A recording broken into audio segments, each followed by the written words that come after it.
ഇന്ന് നമ്മുടെ യാത്ര ശ്രീ വേണുഗോപാല സ്വാമി ക്ഷേത്രത്തിലേക്കാണ്.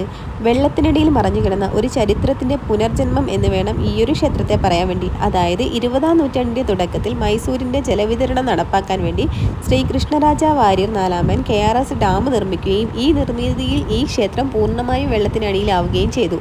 തുടർന്ന് 2002-ലാണ് ഈയൊരു ക്ഷേത്രം പുനർനിർമ്മിക്കപ്പെട്ടിട്ടുള്ളത്.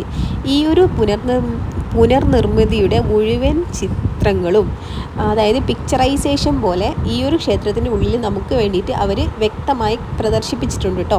പക്ഷെ നമുക്ക് അത് നിങ്ങളിലേക്ക് എത്തിക്കാൻ വേണ്ടി സാധിച്ചിട്ടില്ല. കാരണം ഈ ക്ഷേത്രത്തിനുള്ളിൽ യാതൊരുവിധ ഫോട്ടോഗ്രാഫിയോ വീഡിയോഗ്രാഫിയോ അനുവദനീയമല്ല. അതുപോലെ തന്നെ മറ്റു ക്ഷേത്രങ്ങളിൽ നിന്ന് വ്യത്യസ്തമായി ഈ ക്ഷേത്രത്തിൽ യാതൊരുവിധ സമർപ്പണങ്ങളോ കാണിക്കയോ അനുവദനീയമല്ല.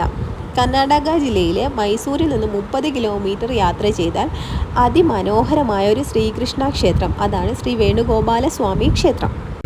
രാവിലെ 9 മണി മുതൽ വൈകിട്ട് 6 മണി വരെയാണ് ഇവിടെ ദർശനം അനുവദനീയമുള്ളത് കേട്ടോ. കർണാടക ജില്ലയിലെ ഹൊസാന വാസ്തുവിദ്യയുടെ ഒരു അതിമനോഹരമായ കാഴ്ച തന്നെ ഇവിടെ നമുക്ക് വേണ്ടിയിട്ട് ഒരുക്കിയിട്ടുണ്ട് കേട്ടോ. എന്താ പറയുക, നമ്മൾ കണ്ട് അനുഭവിച്ച് അറിയേണ്ട ഒരു കാഴ്ച തന്നെയാണ് കേട്ടോ ഇവിടെ ഉള്ളത്. ഇവിടെ വന്ന മറ്റൊരു കാഴ്ചയും കൂടെ നമുക്ക് വേണ്ടി ഒരുങ്ങിയിട്ടുണ്ട് കേട്ടോ. വൈകുന്നേരമാണ് നിങ്ങൾ വരുന്നതെങ്കിൽ അതിമനോഹരമായ ഒരു അസ്തമയവും കൂടി നമുക്ക് വേണ്ടി ഒരുക്കി വെച്ചിട്ടുണ്ടാവും.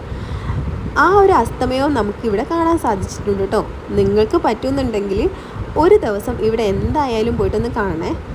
അത് നമുക്ക് കണ്ട് മനസ്സിലാക്കി അല്ലെങ്കിൽ കണ്ട് അനുഭവിച്ചറിയേണ്ടത് മാത്രമാണ്.